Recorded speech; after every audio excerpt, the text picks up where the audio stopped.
Muito antes de o sol tocar o dossel, a Amazônia é um mundo definido pela água e pela escuridão. É um reino de azuis e pretos profundos e saturados, onde o próprio ar parece pesado, espesso com a exalação de 1 bilhão de folhas que respiram. A umidade, perto de 100%,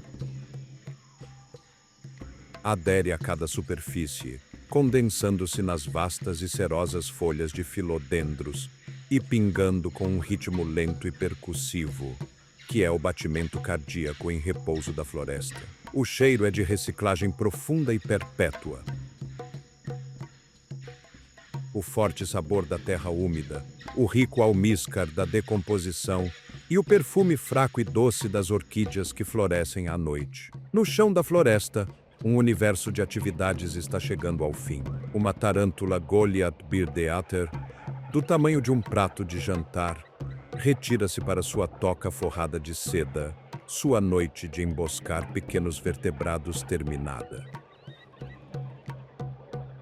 Seus movimentos lentos e deliberados são um forte contraste com a energia frenética que em breve preencherá as camadas superiores. Esta é a linha de base, a imensa e silenciosa tela sobre a qual o drama do dia será pintado. Os primeiros sons não são um coro, mas notas isoladas e hesitantes na escuridão. Um tinamouchil-reia, seu assobio um tom puro e assustador, que parece amplificar o silêncio que se segue. Mas à medida que a mais fraca sugestão de cinza começa a diluir a escuridão do céu oriental, um novo som se forma. É um rugido profundo, gutural e profundamente ressonante, que parece emanar da própria alma da floresta. Este é o chamado do macaco bugio preto, a primeira e mais dominante voz no que se tornará o coro do amanhecer. Esta não é uma canção alegre para saudar o sol. É uma transmissão de alto risco para a sobrevivência, uma declaração de presença e posse. O som é uma cerca acústica. O ar fresco e estável da madrugada é o meio ideal para sua transmissão, permitindo que os chamados viajem por até 3 milhas através da densa vegetação. Ao rugir, uma tropa estabelece seus limites territoriais sem a necessidade de conflitos físicos, dispendiosos em energia e potencialmente letais. Um osso hioide aumentado na garganta do macaco atua como uma câmara de ressonância, um amplificador anatômico que dá ao chamado seu imenso poder e distância de alcance. Esta transmissão diária é uma peça crítica de um quebra-cabeça acústico muito mais complexo. O coro do amanhecer não é uma sinfonia de cooperação, mas uma batalha por largura de banda. Cada espécie que adiciona sua voz ao crescente clamor evoluiu um chamado com uma frequência, ritmo e tempo específicos. Uma estratégia para cortar o ruído de seus vizinhos. Esta é uma forma de particionamento de nicho acústico. Uma forma invisível, mas vital, de competição. Se cada criatura gritasse no mesmo canal, nenhuma mensagem seria ouvida. Uma falha em se comunicar significa uma falha em defender o território, atrair um parceiro ou alertar sobre o perigo. A seleção natural, portanto, favorece aqueles que evoluem em assinaturas vocais distintas.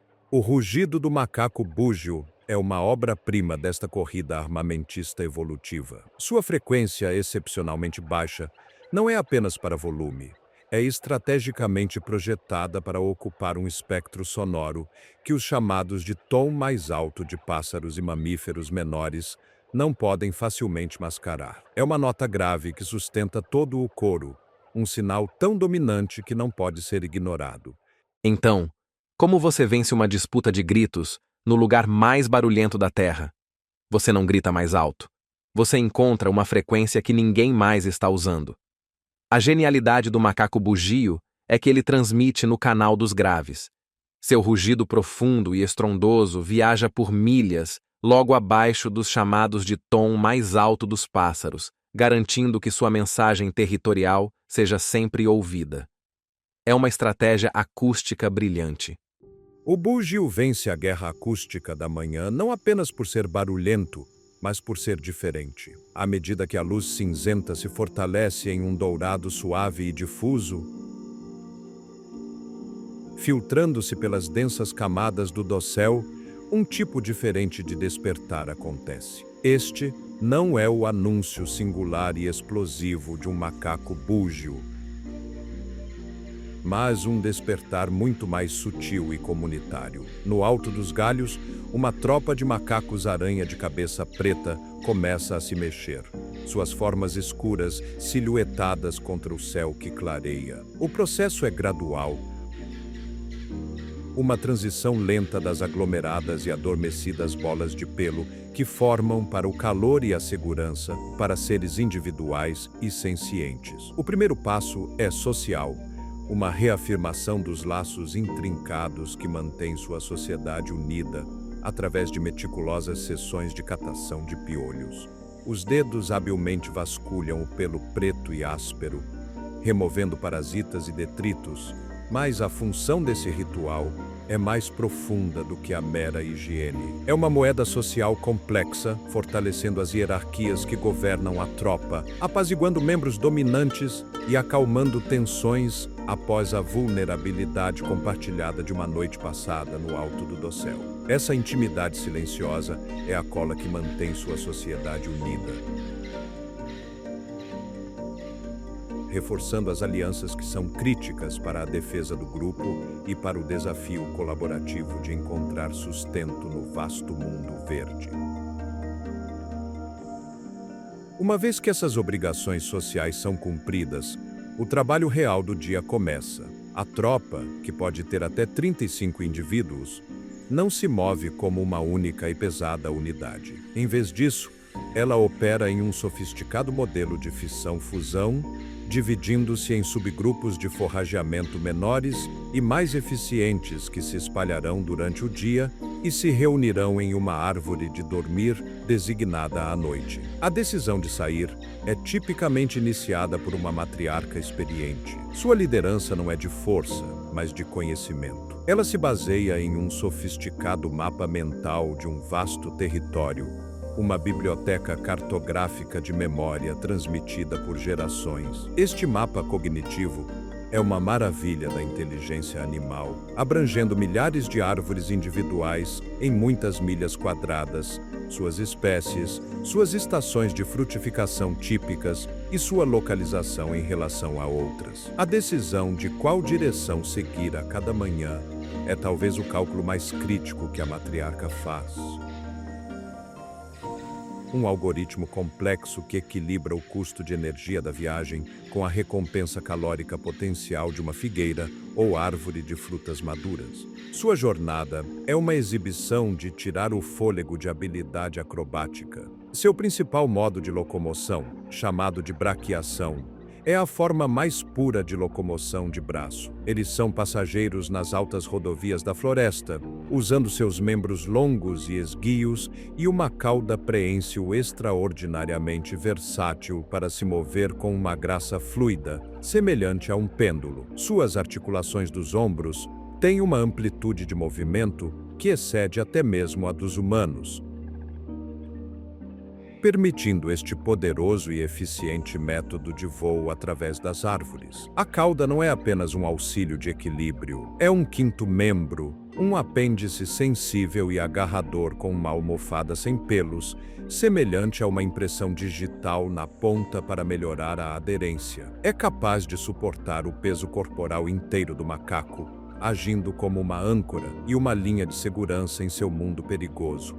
À medida que os subgrupos viajam, eles mantêm contato através de uma série de chamados longos, relinchos e tagarelices, vocalizações que se atualizam sobre a localização e a descoberta de comida, tecendo uma rede acústica através do dossel. Sua rotina diária é uma missão, uma busca incansável por um recurso específico, frutas maduras. Eles são frugívoros especialistas, e sua sobrevivência depende de encontrar e explorar a recompensa espalhada e efêmera das árvores frutíferas. uma recompensa que a memória de seu líder tem a tarefa de localizar. Enquanto os macacos-aranha de longo alcance embarcam em sua expedição diária por recursos específicos, um drama familiar diferente se desenrola em outro canto da floresta, governado por um contrato social inteiramente diferente. Uma família de saguis de pescoço vermelho, menores e vestidos com um rico pelo castanho avermelhado, saúda o amanhecer não com uma busca por frutas distantes, mas com uma afirmação de seu vínculo imediato. Eles são firmemente monogâmicos, e o casal saúda o amanhecer não com um rugido territorial, mas com um dueto intrincado e coordenado. O macho e a fêmea se sentam lado a lado em um galho, muitas vezes com suas longas caudas não preenseis amorosamente entrelaçadas. E realizam uma sequência vocal complexa de chilreios, grunhidos e assobios. Isso não é sobre reivindicar um vasto território da mesma forma que o chamado do búgio. É uma renovação de votos, um sinal um para o outro e para os poucos pares vizinhos de que esta parceria é forte, e este pequeno e bem definido território está ocupado. Seu forrageamento diário também é diferente. Embora comam frutas, sua dieta é mais variada e menos especializada, incluindo uma porção significativa de folhas, insetos e flores.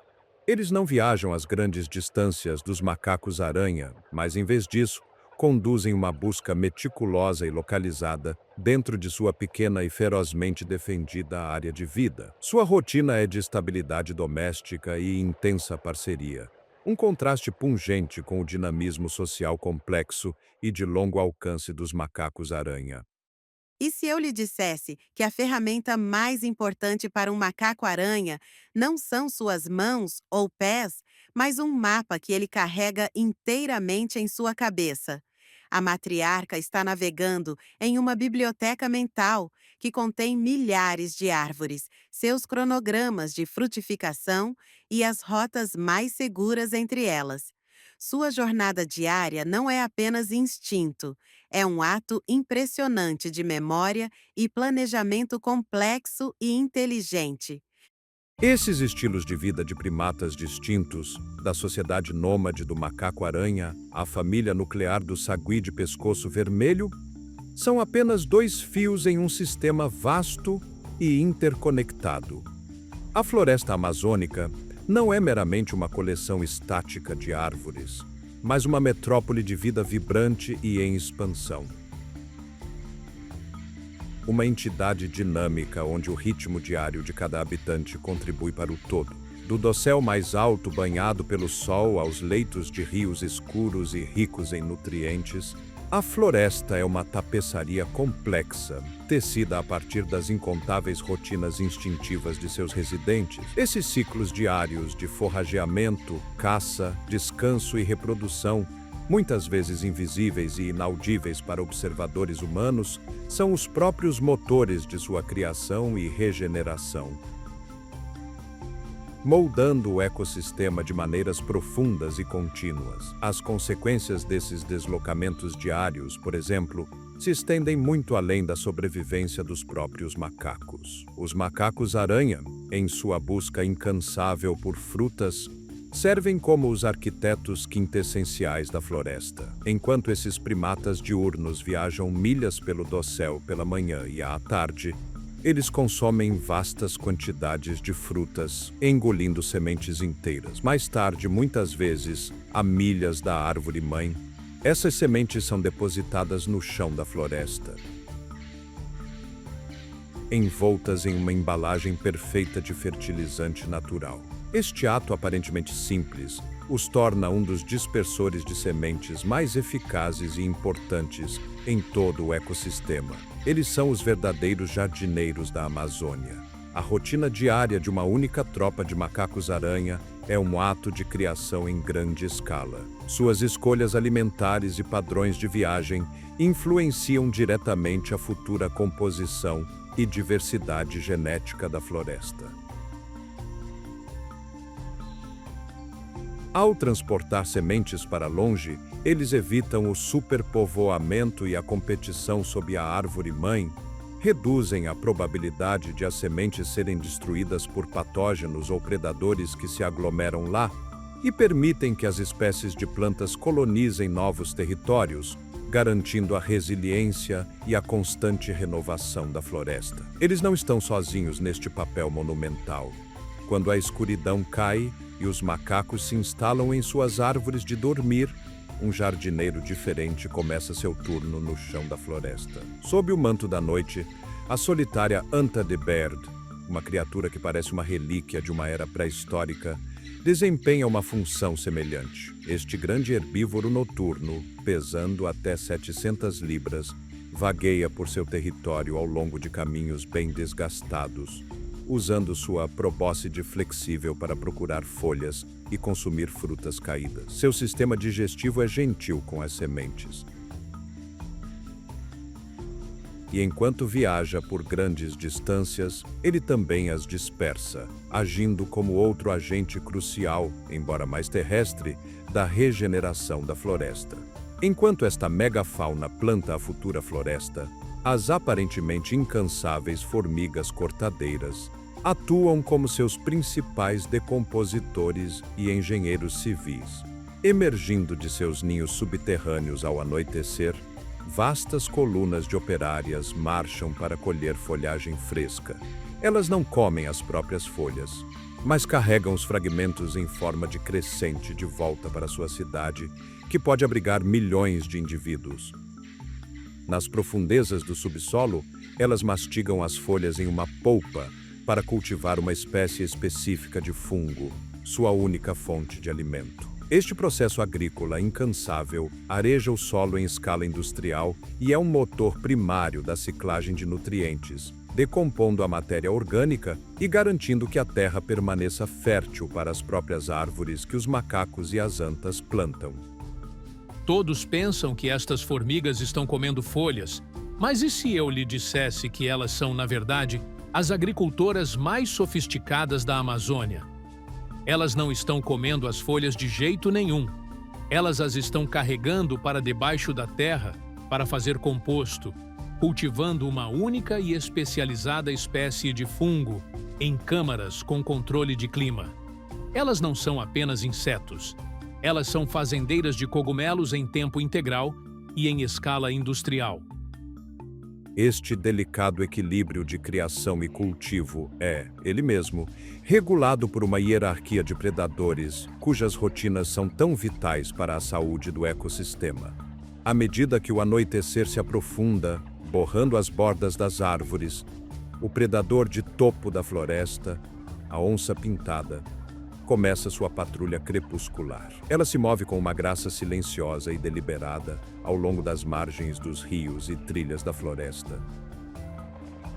Um fantasma de músculos e ouro manchado. Seus movimentos não são aleatórios. Eles são uma forma de regulação sistêmica, eliminando os fracos, velhos ou incautos entre as populações de antas, capivaras e queixadas, impedindo que qualquer espécie de herbívoro sobrecarregue a vegetação. Um papel semelhante, embora em menor escala, é desempenhado pelo jaguatirica noturno, um gato com belos padrões que controla as populações de mamíferos, répteis e pássaros menores. No alto, na camada emergente, a águia-arpia passa o dia observando o dossel de um poleiro alto, seus olhos aguçados impondo um tipo diferente de ordem sobre os macacos e preguiças abaixo. Na intrincada rede de cursos de água, a lontra gigante diurna, um caçador de matilha social e altamente eficaz, e a sucuri verde noturna, uma enorme constritora aquática, atuam como predadores-chave. Suas rotinas de caça esculpem a teia alimentar aquática e garantem a saúde dos ecossistemas fluviais, que são a força vital da floresta. O ciclo de cada criatura é um fio crítico nesta teia viva. O icônico rugido do amanhecer do macaco bugio é mais do que um chamado territorial. Ele estabelece a paisagem acústica do dossel e influencia o movimento de outras espécies. A existência lenta e metódica do bicho preguiça de 3 dedos contribui para uma forma única de ciclagem de nutrientes através de sua dieta especializada e relação simbiótica com algas. Os chamados noturnos da rã de vidro translúcida perto de um riacho intocado são um bioindicador sensível da qualidade da água, enquanto os cliques de ecolocalização do boto cor-de-rosa, navegando na floresta turva e alagada, sinalizam a saúde de toda a bacia do rio. Ao longo de décadas e séculos, as decisões coletivas e rotineiras de gerações dessas criaturas, onde procurar comida, quando caçar, como fazer ninhos, agem como uma poderosa força evolutiva. Eles não estão simplesmente vivendo na floresta. Sua jornada diária é o motor de sua constante regeneração e diversificação. Eles são, todos eles, os arquitetos do mundo que habitam. À medida que o sol sobe mais alto, ele queima a névoa da manhã, revelando a verdadeira e impressionante escala da Amazônia. É um mundo vertical, um arranha-céu de vida, com climas e comunidades vastamente diferentes em cada nível. No topo, rompendo o tapete verde uniforme do dossel principal, estão os gigantes emergentes, as árvores de sumaúma e castanha do Brasil que se elevam 200 pés ou mais no céu. Este é um mundo de exposição, vento e vistas incomparáveis. Um arquipélago de ilhas em um mar de verde. É um ambiente hostil, sujeito a intensa radiação solar, ventos secos e dramáticas mudanças de temperatura. Para aqueles adaptados a ele, no entanto, oferece um ponto de vista único. Aqui, neste trono banhado pelo sol, um predador de topo começa seu dia. Uma fêmea de águia arpia, uma das águias mais poderosas da Terra, senta-se imóvel em um galho enorme e branqueado pelo sol, suas penas escuras de crista cinza, dando-lhe uma expressão régia, quase inteligente. Seu mundo é definido pelo poder de seus sentidos, particularmente sua visão.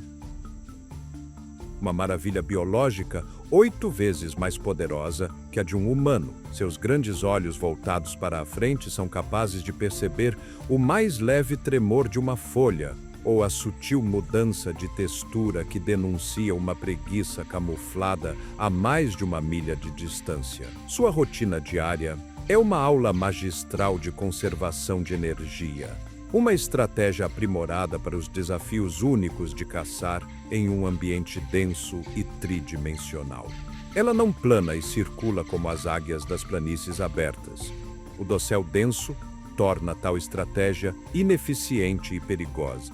Em vez disso, ela pratica a arte da vigilância paciente e estacionária, uma técnica conhecida como caça de poleiro. Por horas, ela pode permanecer empoleirada, uma estátua emplumada, sua cabeça girando com lentidão imperceptível, enquanto seus olhos examinam a vasta tapeçaria verde abaixo. Este longo período de conservação é pontuado por momentos de gasto explosivo e aterrorizante.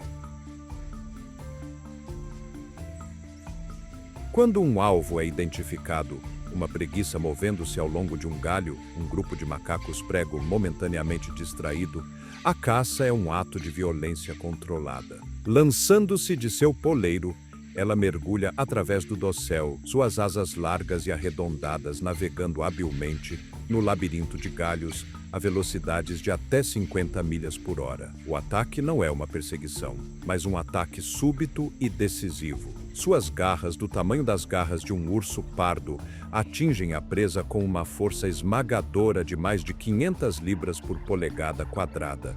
O impacto é instantaneamente fatal. Hoje, sua rotina é impulsionada por mais do que sua própria fome. Em um ninho maciço de gravetos com quase 5 pés de largura, construído na bifurcação de uma árvore sumaúma, um único filhote branco e fofinho espera. As águias arpia investem uma energia enorme em seus filhotes, criando apenas um filhote a cada 2 a 3 anos. Este ciclo reprodutivo lento torna cada filhote precioso. Nos primeiros meses de sua vida, a fêmea permanece no ninho, uma guardiã constante contra cobras predadoras ou macacos, enquanto o macho assume a única responsabilidade de caçar para a família. Sua rotina é um ciclo implacável de patrulhas, ataques e entregas de presas. A rotina da fêmea é de vigilância e cuidado, rasgando meticulosamente a carne que ele fornece em tiras minúsculas e fáceis de manusear para o filhote. Agora, o filhote está mais velho, um adolescente exigente, e ambos os pais compartilham os deveres de caça. O retorno da fêmea à caça sinaliza uma fase crítica no desenvolvimento do filhote. A caça inteira, do lançamento à captura da presa, pode terminar em menos de 10 segundos. Após um ataque bem-sucedido, ela carregará sua presa, que pode pesar até 20 libras, de volta ao seu trono para comer, ou diretamente para o ninho para alimentar seu filhote faminto. Todo este padrão comportamental é governado por uma lei estrita e não escrita de economia de energia. O imenso poder do ataque da águia é uma adaptação evolutiva projetada para tornar a fase de gasto da caça o mais breve e certa possível. Uma caça fracassada, uma perseguição prolongada através do dossel complexo, seria um desperdício catastrófico de calorias. Ao investir no poder muscular para um ataque rápido e avassalador e na acuidade sensorial para garantir um alvo, a águia garante uma alta probabilidade de sucesso para cada tentativa. Isso permite que a fase de conservação, as longas e silenciosas horas de espera, seja maximizada. A águia arpia é uma contadora de energia suprema, e sua rotina diária é um livro-razão perfeitamente equilibrado de calorias gastas e calorias ganhas. Um livro-razão que agora deve contabilizar a sobrevivência da próxima geração. Aventurando-se para baixo do reino ensolarado da águia, desce-se para a sombra profunda e umidade do dossel principal. Aqui, dentro da luz e da sombra manchadas, existe uma criatura cuja vida é o oposto filosófico da águia. O bicho preguiça de 3 dedos conduz sua rotina diária em um estado de perpétuo movimento lento. Uma vida tão sem pressa que pode parecer uma forma de meditação. A percepção humana comum de preguiça é um profundo mal-entendido de uma estratégia de sobrevivência altamente bem-sucedida e profundamente evoluída. No mundo da preguiça, um mundo patrulhado de cima pelos olhos mais aguçados da floresta, a velocidade é uma desvantagem e a lentidão é um escudo. Sua rotina é ditada por um metabolismo incrivelmente lento, uma adaptação necessária a uma dieta de baixo teor calórico e frequentemente tóxica de folhas. Pode levar um mês para uma única refeição passar por seu estômago grande e de várias câmaras que depende de uma comunidade simbiótica de bactérias para decompor a celulose resistente. Consequentemente, cada movimento é deliberado, medido e silencioso, projetado para gastar a quantidade mínima absoluta de energia. Seu dia consiste em mover-se metodicamente ao longo de um circuito familiar de árvores, suas longas garras em forma de gancho fornecendo uma aderência segura, comendo apenas algumas folhas de cada planta para evitar a ingestão de uma dose letal de toxinas. A maioria de seu ciclo de 24 horas é gasta em um estado de descanso quase permanente, não sono profundo, mas um estado de vigilância de baixa energia. Esta profunda quietude é sua principal defesa, possibilitada por seu domínio da camuflagem. O pelo áspero e cinza-marrom da preguiça é sulcado, uma característica única que incentiva ativamente o crescimento de algas, dando-lhe um tom esverdeado que permite que ela se misture perfeitamente com os galhos musgosos do dossel. Este pelo não é apenas um lar para as algas, é um ecossistema móvel e em miniatura. Uma única preguiça pode abrigar centenas de besouros, ácaros e, mais notavelmente, uma espécie de mariposa, a mariposa da preguiça, que não vive em nenhum outro lugar na Terra. Esta intrincada relação é um pilar da rotina de outra forma simples da preguiça. Uma vez por semana, a preguiça empreende a jornada mais perigosa de sua vida. Ela desce lenta e minuciosamente da segurança do dossel para o chão da floresta. Exposta e desajeitada no chão, ela é intensamente vulnerável a predadores como a onça pintada. O propósito desta viagem arriscada é singular. defecar. Na base de sua árvore escolhida, ela cava um pequeno buraco com sua cauda atarracada e deposita seus dejetos. Enquanto ela está no chão, as mariposas da preguiça fêmeas que vivem em seu pelo rastejam para fora e põem seus ovos na bolota de esterco, que fornece o berçário perfeito para suas larvas. Quando a próxima geração de mariposas choca, elas voam para o dossel, procurando uma preguiça para chamar de lar. Os cientistas acreditam que a preguiça obtém um benefício crucial deste ritual bizarro. As mariposas, ao morrerem no pelo da preguiça, são decompostas por fungos, liberando nitrogênio e fosfatos. Esses nutrientes, por sua vez, fertilizam os jardins de algas que crescem no pelo da preguiça. A preguiça, então, suplementa sua dieta escassa, cuidando e lambendo este crescimento de algas rico em nutrientes. Sua rotina semanal é, portanto, um ciclo notável e autocontido de simbiose. A descida fertiliza o chão da floresta e permite o ciclo de vida da mariposa. E as mariposas, por sua vez, ajudam a fertilizar o jardim pessoal e usável da própria preguiça. Então, por que uma preguiça arrisca sua vida toda semana para ir ao banheiro no chão da floresta? A resposta é mais estranha do que você pode imaginar. É tudo sobre jardinagem. Essa viagem perigosa permite que as mariposas se reproduzam em suas fezes.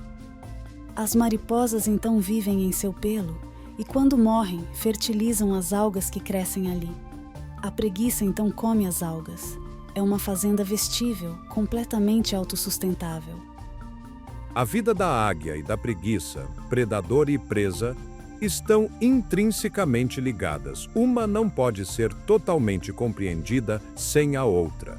A rotina diária do predador moldou direta e poderosamente a rotina diária da presa. A estratégia da águia de vigilância paciente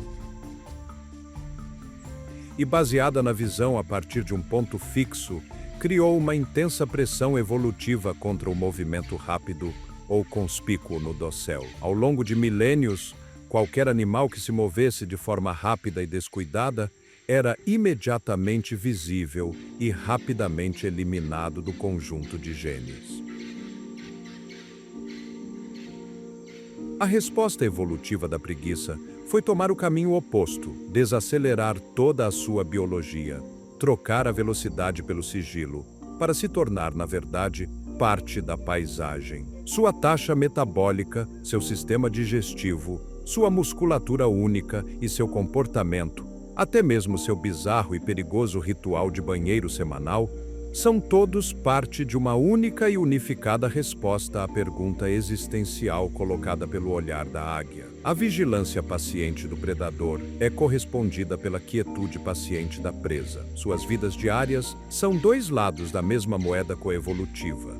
Uma corrida armamentista silenciosa e contínua, onde as armas não são garras e dentes, mas a manipulação fundamental do tempo, percepção e da própria energia.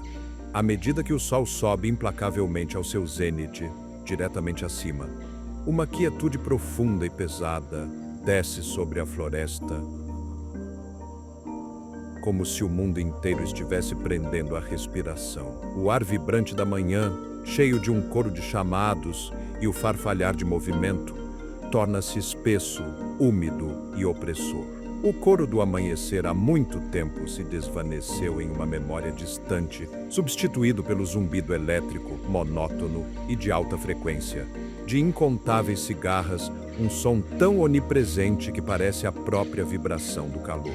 Para a maioria dos habitantes maiores da floresta, este período marca a grande quietude, um tempo de descanso forçado e estratégico, um retiro necessário para escapar da tirania do calor do meio-dia,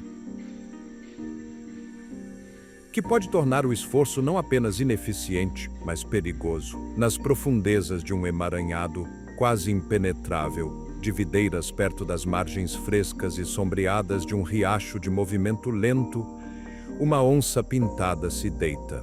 Sua magnífica pelagem manchada, uma obra-prima de camuflagem disruptiva que a torna um fantasma na luz salpicada do amanhecer e do anoitecer, agora a torna quase invisível nas sombras profundas e imóveis de seu esconderijo escolhido. Este estado está longe do sono profundo e inconsciente de um gato doméstico. É um estado ativo e de baixa energia de vigilância intensificada. O corpo da onça-pintada está em repouso, conservando o imenso poder armazenado em seus músculos para as horas mais frias. Mas sua mente e sentidos estão agudamente alertas. Suas orelhas grandes, como pratos de radar gêmeos, se movem e giram independentemente uma da outra, capturando os sons mais fracos e triangulando sua fonte, o estalo distante de um galho sob um casco descuidado, o chamado de alarme agudo de um tucano que sinaliza movimento, o farfalhar de um lagarto na serapilheira. Seu nariz, periodicamente e silenciosamente, testa o ar. Seu couro preto úmido decodificando as complexas mensagens químicas que flutuam na brisa úmida e quase imóvel, o cheiro de queixada, o almíscar de anta, o odor desconhecido de um predador rival. O próprio conceito de descanso para um predador de topo é um cálculo estratégico crítico. A escolha deste local de descanso específico é tão vital para sua sobrevivência e sucesso quanto sua lendária destreza na caça. O local deve satisfazer uma complexa lista de critérios. Deve oferecer ocultação profunda dos olhos curiosos dos macacos no dossel e de qualquer ameaça potencial, embora improvável. Deve fornecer a influência de resfriamento da sombra profunda e a proximidade da água para beber e termorregulação. E, crucialmente, deve ter uma rota de fuga clara, silenciosa e imediata, caso seja perturbada. Uma onça pintada madura pode manter vários desses esconderijos preferidos dentro dos limites de seu vasto território, e a decisão diária de onde descansar é complexa, equilibrando a necessidade de termorregulação, segurança e a conservação de energia preciosa para a caça que virá. Outros animais em toda a floresta empregam uma gama diversificada de soluções para o mesmo problema ambiental esmagador. Nas margens ensolaradas de um rio próximo, uma grande família de capivaras, os maiores roedores do mundo, escapa do calor, entrando na água fria e marrom até estarem quase completamente submersas, com apenas seus olhos, orelhas e narinas convenientemente e perfeitamente localizados em uma linha reta no topo de suas cabeças, rompendo a superfície.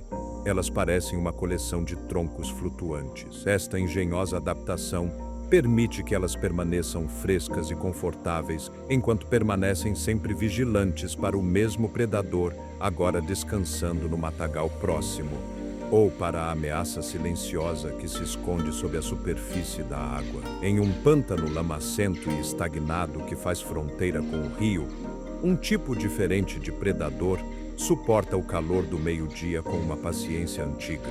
Uma sucuri verde, seu corpo musculoso tão grosso quanto um poste de telefone e com mais de 15 pés de comprimento, fica enrolada nas águas rasas e quentes, uma montanha semissubmersa de carne de réptil. Como um ectotermo de sangue frio, ela não pode gerar seu próprio calor corporal. Toda a sua existência é ditada pela paisagem térmica de seu ambiente. Após uma noite fria, ela pode ter passado as primeiras horas da manhã se aquecendo em uma margem ensolarada para elevar a temperatura de seu corpo a um nível ideal para a atividade. Mas o sol direto do meio-dia é muito intenso. Uma ameaça em vez de uma fonte de energia. Agora, ela usa a água como um enorme dissipador de calor, um meio para evitar que seu corpo enorme superaqueça perigosamente. Este estado de torpor é amplificado 10 vezes se ela comeu recentemente uma grande refeição, como uma capivara ou um jovem jacaré. O esforço colossal da digestão requer calor para alimentar os fogos metabólicos. E por dias, ou até semanas após uma caça bem-sucedida, a rotina da sucuri consistirá em pouco mais do que se mover lenta e deliberadamente entre sol e sombra, água e terra, gerenciando meticulosamente a temperatura de seu corpo para alimentar o imenso processo interno. É um período de extrema vulnerabilidade, mas uma parte necessária e inevitável de uma vida construída em torno de refeições infrequentes e massivas. E seja o cálculo oculto da onça pintada,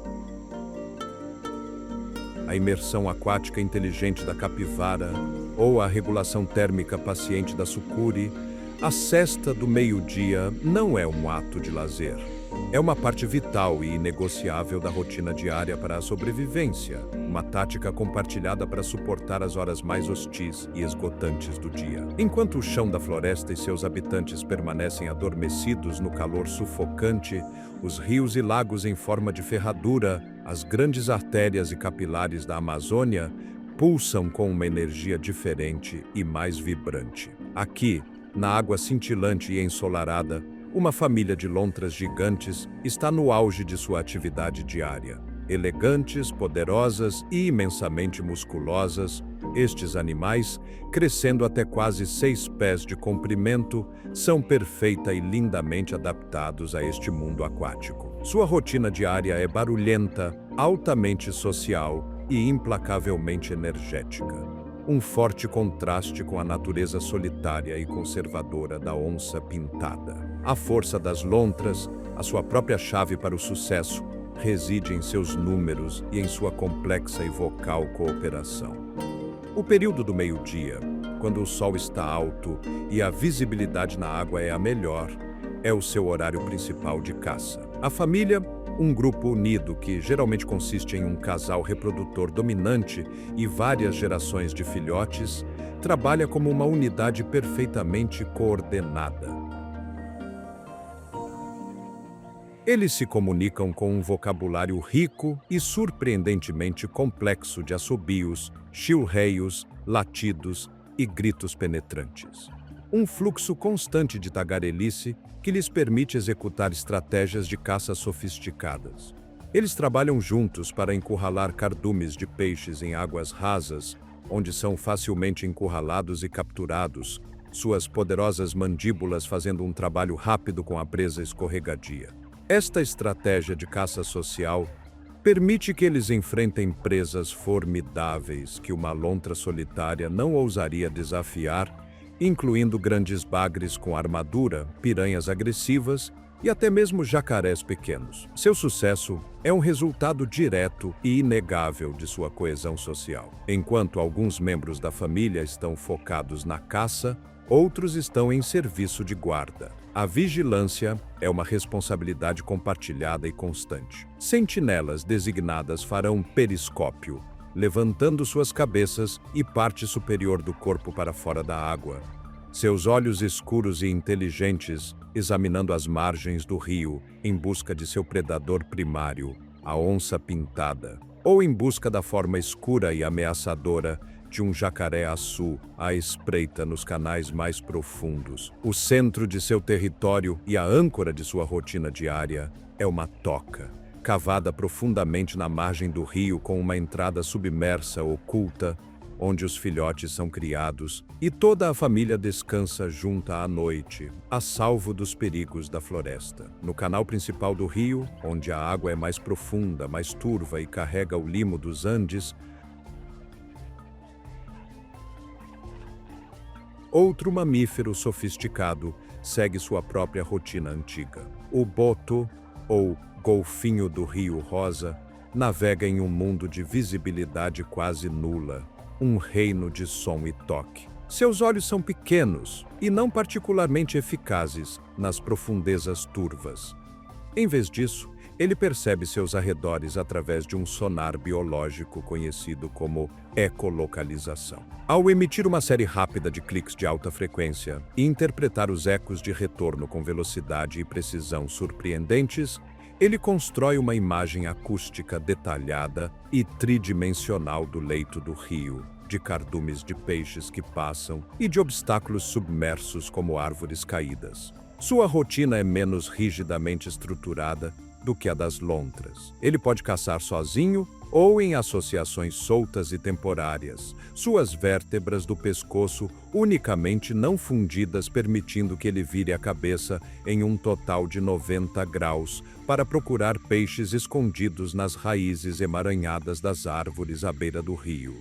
Durante as cheias anuais, Quando o rio transborda suas margens e inunda vastas áreas da floresta por meses a fio, o mundo do boto se expande dramaticamente. Ele deixa os confins do canal principal e sua rotina diária muda para navegar entre as árvores afogadas da várzea, a floresta inundada, caçando peixes neste reino aquático temporário e mágico. A presença desses dois inteligentes predadores aquáticos, as lontras e os botos, molda profundamente o ecossistema do rio. As lontras, barulhentas, agressivas e territoriais, tendem a dominar as águas mais claras dos lagos em forma de ferradura. Os botos, sutis e guiados por sonar, são os mestres indiscutíveis dos canais principais turvos e da enigmática floresta inundada. Eles ocupam nichos ecológicos diferentes, embora às vezes sobrepostos. Ambos, no entanto, vivem sob a sombra do predador aquático de topo, o jacaré-açu. Durante o calor do meio-dia, um grande jacaré-açu macho, uma relíquia viva da era dos dinossauros, pode ser visto se aquecendo em um banco de areia, sua pele escura e blindada, absorvendo a energia do sol. Sua rotina é de imensa paciência de réptil. Ele pode passar meses sem comer, mas quando caça, é uma explosão de poder primevo, capaz de derrubar quase qualquer animal que chegue à beira da água. A barulhenta caça do meio-dia das lontras é um risco calculado, uma aposta realizada a céu aberto, quando elas estão mais alertas e podem contar com o poder da vigilância em grupo para avistar o jacaré-açu se aquecendo antes que ele escorregue na água para se tornar uma ameaça silenciosa, submersa e mortal. À medida que o sol começa sua longa descida em direção ao horizonte ocidental, a qualidade da luz passa por uma profunda transformação. O brilho áspero e vertical do meio-dia se suaviza em uma lavagem dourada e quente que se filtra horizontalmente através das árvores, iluminando partículas de poeira e projetando sombras longas e dramáticas. Este é o período crepuscular, a hora de ouro, um tempo mágico e perigoso de transição para todo o ecossistema.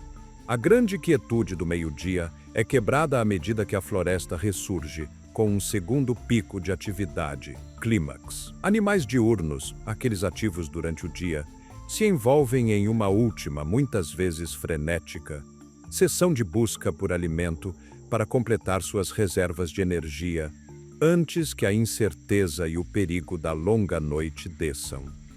Um tucano de bico de quilha, seu bico impossivelmente vibrante e grande, um flash de cor de arco-íris na luz que se desvanece, faz uma última e rápida viagem a uma árvore frutífera antes de retornar para a segurança de sua oca de ninho para a noite. Este também é o momento para um dos grandes espetáculos naturais da Amazônia. Um bando de araras vermelhas, às vezes com centenas de indivíduos, desce sobre um banco de argila específico e exposto ao longo do rio. Sua chegada e rotina criam um tumulto de som e cor, que pode ser ouvido a milhas de distância. O propósito desta peregrinação diária não é beber ou tomar banho, mas comer argila. O solo nestes locais específicos, conhecidos como barreiros de argila ou colpas, contém minerais essenciais, particularmente sódio, que são escassos em sua dieta baseada em grande parte em frutas.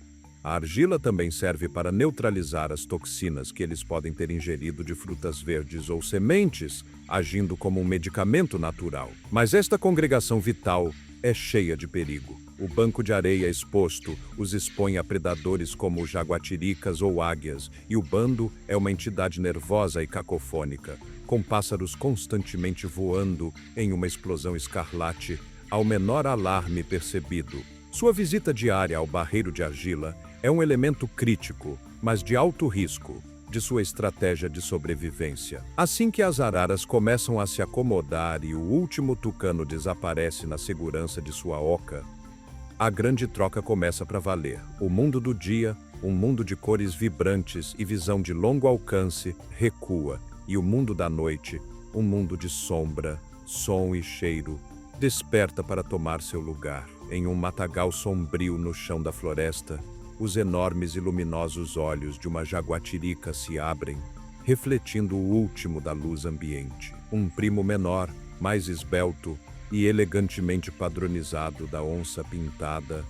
A jaguatirica é uma mestra do crepúsculo. Todo o seu ser, sua audição finamente sintonizada, seus olhos voltados para a frente cheios de bastonetes que captam a luz, sua pelagem que se funde nas sombras, é sintonizado para este período de pouca luz, que fornece o manto perfeito para seu estilo de caça baseado no sigilo. No alto do dossel, uma troca diferente, mas igualmente perfeita, está ocorrendo. Um jupará, um parente noturno do guaxinim, com pelo castanho dourado, uma cauda preênsil e grandes olhos escuros, emerge de sua toca diurna em uma oca de árvore. Ele boceja, se espreguiça e começa sua rotina noturna de busca por frutas, néctar e insetos, assumindo efetivamente o nicho ecológico desocupado pelos macacos-aranha diurnos. No chão da floresta, um urutau, um pássaro noturno que é um mestre inigualável da camuflagem, e passou o dia inteiro fingindo ser o topo de um toco de árvore quebrado, abre seus enormes olhos amarelos. Ele solta seu chamado misterioso, descendente e lamentoso, antes de voar em silêncio para começar sua caça por mariposas e outros grandes insetos voadores. Esses períodos de transição do amanhecer e do anoitecer são os horários mais movimentados e perigosos no ciclo de 24 horas da floresta tropical. Eles representam um gargalo temporal, uma breve janela onde as rotinas de criaturas diurnas e noturnas se sobrepõem, criando um pico dramático tanto de oportunidade quanto de risco. Para predadores crepusculares, como a jaguatirica e a onça pintada, este é o momento ideal para caçar. A luz é baixa, tornando-os difíceis de ver, mas ainda há visibilidade suficiente para rastrear e emboscar a presa. Suas presas diurnas, como o tucano, geralmente estão cansadas das atividades do dia e estão se movendo ao longo de caminhos previsíveis e habituais em direção a seus poleiros, talvez com a guarda baixa. Ao mesmo tempo, as presas noturnas estão apenas começando a emergir de suas tocas e esconderijos e podem estar menos alertas à medida que fazem a transição de um estado de repouso para um de atividade. Esta sobreposição temporal cria uma janela de vulnerabilidade intensificada para muitas espécies. A corrida final de busca por alimento para um pássaro diurno é a sua jornada mais perigosa do dia. Os primeiros passos hesitantes de um roedor noturno de sua toca são o seu momento de maior exposição. O ecossistema inteiro experimenta um aumento palpável de tensão durante estas horas crepusculares, um período breve, mas crítico, que molda desproporcionalmente a dinâmica de vida ou morte da floresta e dita o destino de seus incontáveis habitantes. À medida que os últimos raios do sol recuam do chão da floresta, a qualidade da luz se suaviza e desvanece, mergulhando o subbosque em uma penumbra profunda e azul acinzentada. Este aumento da atividade crepuscular não é apenas sobre uma busca final frenética por uma refeição antes do anoitecer. É um momento crítico para renegociar o próprio mapa da floresta, um período em que os limites territoriais são reforçados e compreendidos com intensidade elevada. A vigilância, tanto ativa quanto passiva, torna-se primordial. Uma anta de Baird, o maior e mais antigo mamífero terrestre da Amazônia, emerge com um grunhido silencioso de seu local de descanso diurno nas profundezas de um denso matagal de bambu. Um herbívoro solitário cujo design permaneceu em grande parte inalterado por milhões de anos. Ele começa sua metódica rotina noturna de busca por alimento. Seus movimentos não são aleatórios, mas são ditados por uma complexa rede de caminhos bem desgastados que cruzam seu território, rodovias invisíveis mantidas ao longo de gerações. Um de seus primeiros atos ao começar sua patrulha é reforçar sua posse deste espaço. Ele para em árvores e arbustos proeminentes ao longo de seu caminho, vira e urina em spray, deixando um sinal químico pungente e inconfundível para qualquer outra anta que possa passar. Esta marcação de cheiro é uma forma de vigilância passiva, uma conversa conduzida através do meio do tempo. É uma declaração clara de presença, uma atualização de status em uma rede social invisível que minimiza as chances de um confronto direto estressante, que gasta energia e potencialmente violento com um rival. Esta linguagem invisível de cheiro, uma rica tapeçaria de informações químicas, é falada por muitos dos habitantes solitários da floresta. Não muito longe do caminho da anta, um cutia, um roedor de pernas esguias e perpetuamente nervoso, se engaja em sua própria rotina vital do crepúsculo. Durante todo o dia, ele visitou os locais de árvores de castanha do Brasil caídas, usando suas mandíbulas incrivelmente poderosas e incisivos, semelhantes a cinzéis para roer as duras vagens de sementes que poucos outros animais conseguem. Ele come algumas sementes no local, mas sua principal estratégia de sobrevivência envolve enterrar as outras individualmente em centenas de buracos rasos cavados em todo o seu território. Este comportamento é conhecido como dispersão por enterro. Suas horas crepusculares são gastas freneticamente, revisitando alguns desses esconderijos para uma refeição final e rica em energia, enquanto também cria novos com quaisquer nozes recém-libertadas. Sua sobrevivência durante as estações mais magras depende inteiramente de sua sofisticada memória espacial, um mapa cognitivo dessas centenas de esconderijos de comida. Crucialmente, quaisquer sementes que o cutia esquece ou falha em recuperar foram perfeitamente plantadas longe da árvore-mãe, tornando-o o dispersor de sementes primário e quase exclusivo para a poderosa árvore da castanha do Brasil. A própria existência desta espécie-chave depende da rotina diária do cutia de enterrar diligentemente e esquecer convenientemente. A onça-pintada, agora totalmente acordada e alongando seus poderosos membros enquanto começa sua própria patrulha noturna, não é apenas uma leitora desta complexa linguagem química e espacial, mas sua autora mais poderosa e definitiva. Enquanto se move com silêncio fantasmagórico ao longo dos mesmos caminhos da floresta, seu nariz aguçado, ordens de magnitude mais sensível que o de um humano, detecta e decifra as marcas de cheiro da anta, bem como as de jaguatiricas, queixadas e outras onças pintadas. Ela lê a história que se desenrola nas horas do crepúsculo. Quem passou por aqui? Há quanto tempo passaram? Seu gênero, sua saúde e até mesmo seu status reprodutivo. A onça pintada, então, sobrescreve essas mensagens com as suas próprias. Ela para, raspa o chão com força com suas patas traseiras para criar uma marca visual e deposita suas próprias marcas de cheiro potentes em folhas penduradas, troncos e árvores. Este ato é uma reafirmação de dominância absoluta, um sinal claro e inequívoco para todos os outros de que este território pertence ao predador de topo, e todos que se movem dentro dele o fazem a seu critério. A floresta ao crepúsculo não é, portanto, apenas um espaço físico, é uma paisagem invisível de informações, um mapa complexo e constantemente atualizado, escrito em uma linguagem química e traçado com os esconderijos ocultos de comida. As rotinas diárias de muitos animais solitários são dedicadas a ler e escrever mensagens neste mapa. É uma internet química que permite que negociações sociais intrincadas, a evitação de conflitos e o gerenciamento de recursos ocorram sem que os animais precisem se encontrar face a face. Um jovem macho de anta, detectando o cheiro fresco de um indivíduo grande e dominante, pode escolher alterar seu curso e evitar um conflito perigoso. Um macho de onça pintada, detectando as sutis pistas químicas de uma fêmea no cio, pode mudar toda a sua rota de patrulha para procurá-la. A patrulha do crepúsculo não é meramente uma caminhada pela floresta.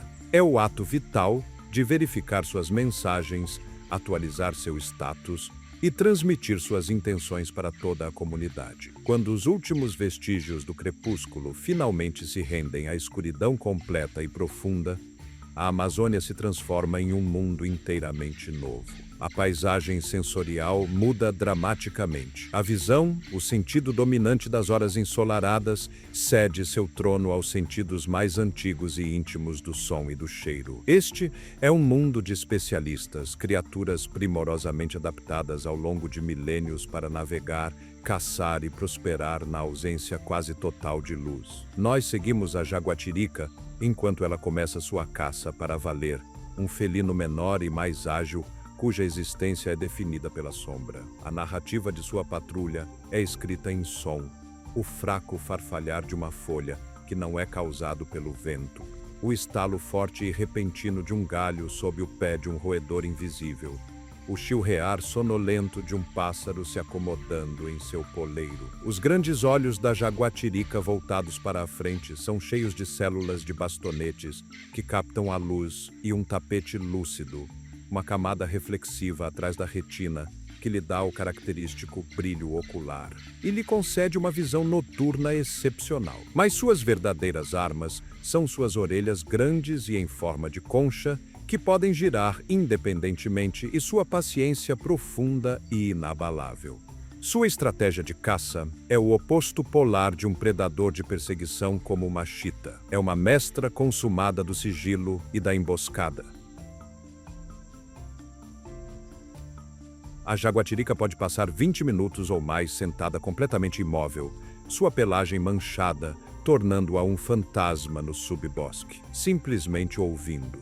Sua cabeça vira em incrementos lentos e minuciosos, triangulando a fonte de cada som sutil, construindo um mapa acústico preciso de seus arredores imediatos. Quando ela identifica a localização exata de sua presa, talvez um rato espinhoso procurando comida no chão da floresta, ou um tinamou dormindo em um galho baixo, o ato final é uma explosão de velocidade controlada e precisão letal. Um bote rápido como um raio, completamente silencioso, uma única mordida bem direcionada, e a caça termina, muitas vezes antes mesmo de a presa estar ciente do perigo. Ela patrulha seu território, que é significativamente menor que o de uma onça pintada, com este cuidado meticuloso a cada noite, um fantasma silencioso movendo-se através dos níveis inferiores da floresta. Na serapilheira próxima, uma rotina de caça completamente diferente, mas igualmente mortal, está em andamento. Uma jararaca da mata, uma víbora do fosso grande e altamente venenosa, fica em uma espiral perfeita e imóvel, sua pele padronizada, tornando-a indistinguível das folhas em decomposição. Sua rotina é a própria personificação da paciência. Ela não patrulha, ela espera. Ela selecionou um local estratégico ao lado de um tronco caído, uma rodovia natural para os pequenos mamíferos que formam sua dieta. É uma caçadora que vê o mundo em calor. Entre seus olhos e narinas, há 2 fossos sensíveis ao calor, órgãos sensoriais sofisticados que podem detectar a diferença de temperatura mínima entre um rato de sangue quente e o ar frio da noite, permitindo-lhe ver uma imagem térmica perfeita de sua presa na escuridão total. Por horas, ela pode não mover um único músculo, uma mina terrestre viva de energia potencial. Então, um rato corre ao longo do tronco, uma assinatura brilhante e quente no mundo sensorial da víbora. A cobra não persegue, ela espera o momento preciso em que o rato entra em seu alcance, e então ela ataca com uma velocidade que é quase rápida demais para o olho seguir. Ela injeta um veneno hemotóxico potente e se retrai tão rapidamente quanto evitando qualquer mordida defensiva de sua presa. Ela então espera pacientemente, sua língua bifurcada provando o ar, seguindo a trilha de cheiro deixada pelo animal ferido, para reivindicar sua refeição alguns momentos depois. O estilo de vida inteiro da jaguatirica, sua rotina noturna, sua escolha de presas menores, seu estilo de caça baseado no sigilo, não é simplesmente uma adaptação à escuridão. É uma consequência evolutiva direta de compartilhar a floresta com a onça pintada, maior, e mais poderosa. De acordo com o princípio ecológico da exclusão competitiva, duas espécies com requisitos idênticos não podem coexistir no mesmo habitat indefinidamente. Uma inevitavelmente superará e deslocará a outra. A onça-pintada, sendo maior, mais forte e possuindo uma mordida mais poderosa, domina o mercado por presas grandes como antas, queixadas e capivaras. Uma jaguatirica não pode esperar competir por esses recursos. Para sobreviver na mesma floresta, ela foi forçada por uma imensa pressão evolutiva a se especializar, a encontrar um nicho diferente onde ela pudesse ser a competidora superior. Ela evoluiu para ser menor, mais ágil e uma escaladora mais hábil. Isso lhe permitiu focar em um menu diferente de presas menores, roedores, pássaros, cobras e até mesmo pequenos macacos, muitas vezes encontrados no denso subbosque ou no dossel inferior, ambientes onde a onça pintada mais volumosa é menos eficiente. A rotina noturna da jaguatirica é, portanto, uma estratégia cuidadosamente elaborada para evitar a competição direta com o predador de topo da floresta. Da mesma forma, a estratégia de emboscada de baixa energia da jararaca da mata permite que ela casse os mesmos pequenos roedores que a jaguatirica, mas com um modelo metabólico radicalmente diferente e de baixo gasto. O reinado da onça-pintada moldou fundamentalmente o comportamento, a dieta e a própria evolução de seus competidores menores, forçando-os a papéis especializados no grande drama noturno. Além desses dramas intensos e silenciosos da caça, a floresta noturna se revela como um lugar de atividade imensa e generalizada, impulsionada por um novo elenco de personagens. O ar, antes cheio dos chamados de pássaros e macacos, agora está vivo com um coro novo e ainda mais complexo. Esta é a verdadeira trilha sonora da noite amazônica. Uma sinfonia de chilreios, cliques, trinados e coachares realizada por incontáveis espécies de sapos e insetos, uma parede de som que se levanta de cada margem de riacho e pedaço de vegetação. Perto de um pequeno e claro riacho, a rotina crucial da noite para um macho de rã de vidro está apenas começando. Empoleirado na parte inferior úmida de uma folha larga pendurada sobre a água, ele começa a chamar um tink agudo e alto para atrair uma fêmea. Seu nome comum não é um exagero. A pele em sua barriga é tão translúcida que seu minúsculo coração que bate, seu fígado e seu trato digestivo são todos claramente visíveis. Esta é uma forma única de camuflagem, permitindo que a luz passe através de seu corpo e quebrando sua silhueta contra a folha verde, tornando-o mais difícil para os predadores avistarem de baixo. Quando uma fêmea, atraída por seu chamado, chega e deposita uma pequena ninhada de ovos gelatinosos na folha, seu trabalho está feito, mas a rotina do macho agora muda para uma de vigilância parental altruísta. Pelo resto da noite e por muitas noites vindouras, ele permanecerá com os ovos em desenvolvimento, guardando-os de predadores como vespas e liberando periodicamente água de sua bexiga para manter a ninhada úmida. Quando os girinos estiverem finalmente prontos para eclodir, eles se libertarão de seus ovos e cairão diretamente na segurança do riacho abaixo. Sua existência noturna inteira é dedicada a este delicado e vital ato de cuidado paterno.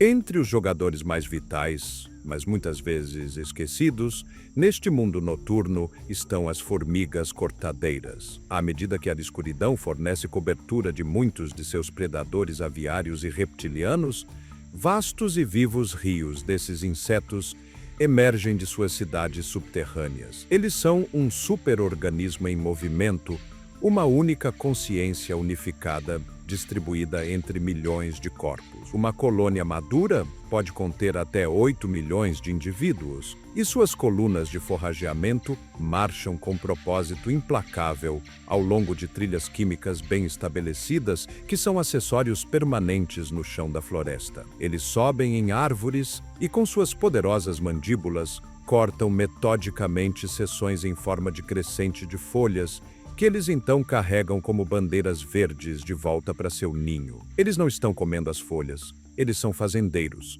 Nas profundezas do subsolo, em câmaras úmidas do tamanho de um punho humano, eles mastigam os fragmentos de folhas em uma polpa que eles usam para cultivar um tipo específico de fungo, que é sua única fonte de alimento. O trabalho de uma única noite pode ver uma colônia despojar uma árvore madura de sua folhagem, um testemunho de sua incrível eficiência e organização. Ao mesmo tempo, o ar acima é preenchido com outro grupo diversificado de especialistas noturnos, os morcegos. Eles emergem aos milhares de cavernas e árvores ocas para preencher os papéis ecológicos desocupados pelos pássaros ao anoitecer. Morcegos insetívoros patrulham o céu noturno usando ecolocalização sofisticada para navegar e pegar vastas quantidades de mosquitos e outros insetos no ar. Morcegos que se alimentam de néctar voam entre as flores pálidas e perfumadas que só se abrem depois do anoitecer, suas longas línguas sondando profundamente por uma recompensa açucarada e, no processo, servindo como os polinizadores essenciais para estas plantas que florescem à noite. Morcegos frugívoros assumem os deveres de dispersão de sementes dos macacos e tucanos, consumindo frutas e espalhando as sementes pela floresta enquanto voam, plantando futuras gerações de árvores. Mesmo o infame morcego vampiro tem uma rotina precisa e delicada, usando sensores térmicos em seu nariz para localizar um mamífero dormindo como uma anta, fazendo uma incisão minúscula e indolor com incisivos afiados como navalha, e lambendo uma pequena quantidade de sangue com um anticoagulante em sua saliva, muitas vezes sem nunca acordar seu hospedeiro. As rotinas destas criaturas noturnas,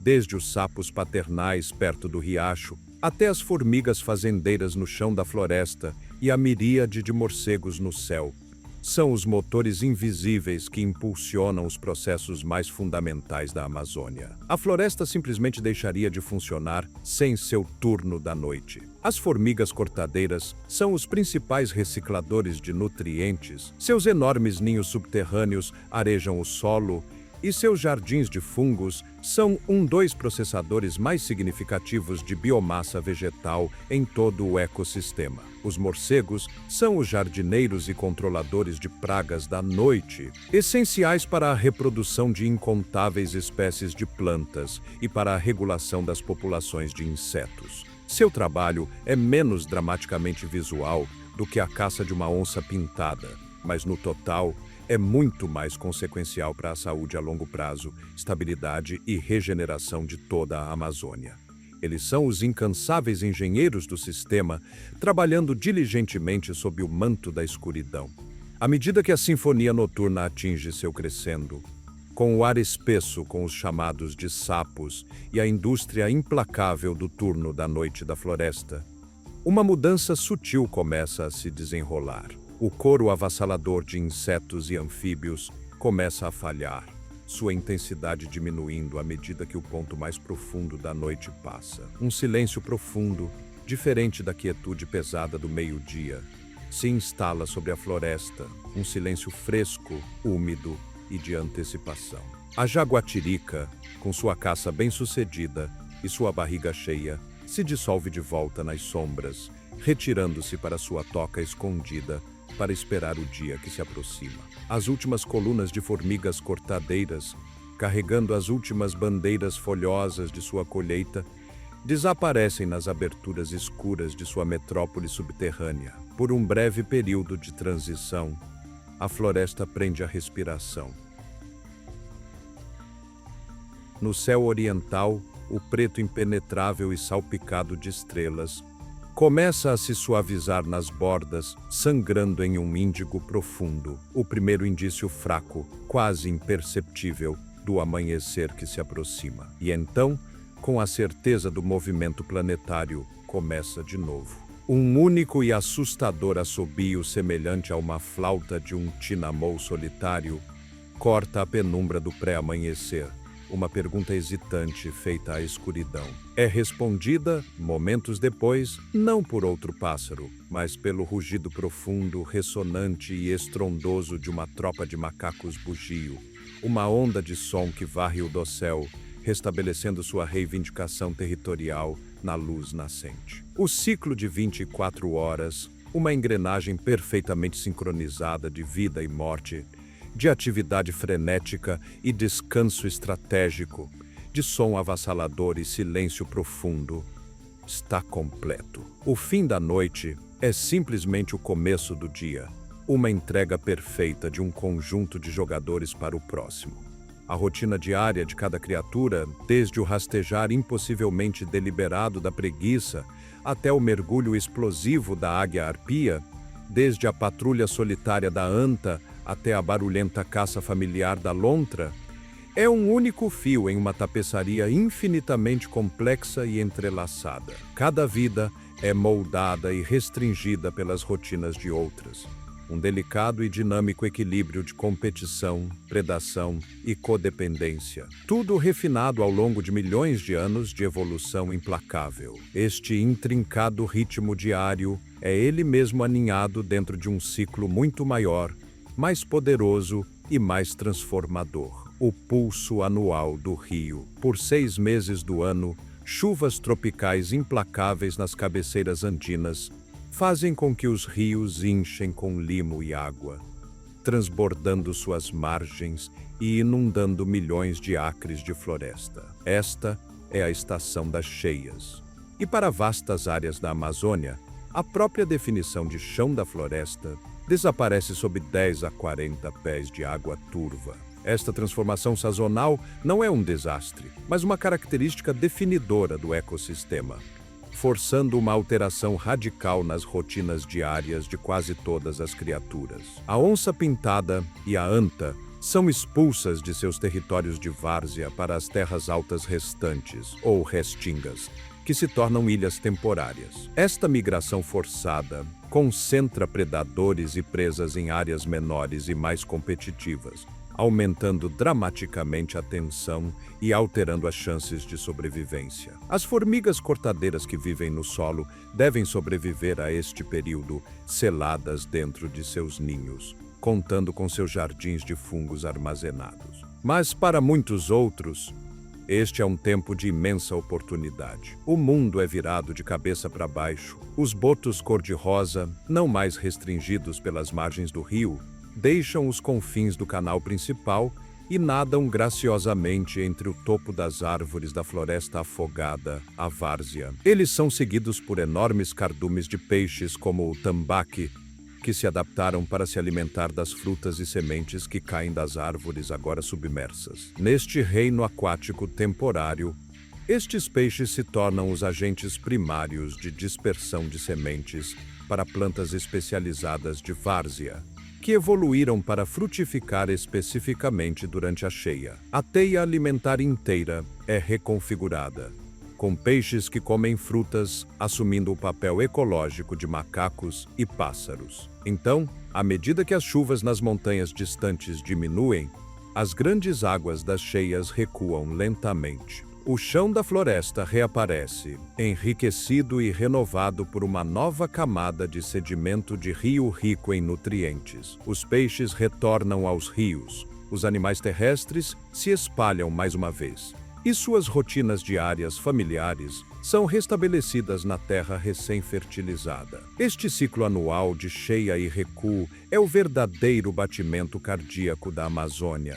Um pulso poderoso e de movimento lento que dita o ritmo da vida em grande escala, moldando a própria evolução das plantas e animais que se adaptaram ao seu imenso e vital poder. Esta dança intrincada, este mundo belo e brutal governado pelo ritmo dual do sol nascente e do rio que sobe, é um testemunho da surpreendente resiliência e complexidade da vida. No entanto, sua perfeição também é sua maior vulnerabilidade. A sincronização é tão precisa, as interdependências tão completas, que qualquer interrupção externa pode enviar ondulações em cascata e imprevisíveis por todo o sistema. Uma mudança no clima regional que altera o tempo ou a intensidade do pulso da cheia pode levar a uma incompatibilidade entre quando as árvores derrubam suas frutas e quando os peixes estão lá para dispersá-las. A fragmentação da floresta por uma nova estrada, cortando como uma cicatriz a selva, pode cortar as antigas rotas de patrulha de uma onça pintada isolando populações e encolhendo seu conjunto genético. O desaparecimento de um único dispersor de sementes-chave, como o cutia para a árvore da castanha do Brasil, pode condenar uma espécie de planta-chave a uma lenta extinção localizada. A renovação inabalável do coro do amanhecer é um símbolo poderoso do poder duradouro da Amazônia, mas também é uma promessa frágil, uma que depende da integridade de cada ciclo interconectado, cada rotina diária e cada fio vivo na magnífica e inexplorada tapeçaria deste mundo. Então vemos esta perfeita e antiga engrenagem. Mas o que acontece quando uma engrenagem forjada em outro mundo é jogada na máquina? Cada rotina que testemunhamos é sintonizada com o ritmo do sol e do rio. Esse é o relógio. Mas o desmatamento e as mudanças climáticas não ameaçam apenas uma única espécie. Eles ameaçam o próprio relógio. Eles mudam o ritmo. E se o batimento cardíaco da floresta falha, todo este mundo intrincado começa a se desfazer.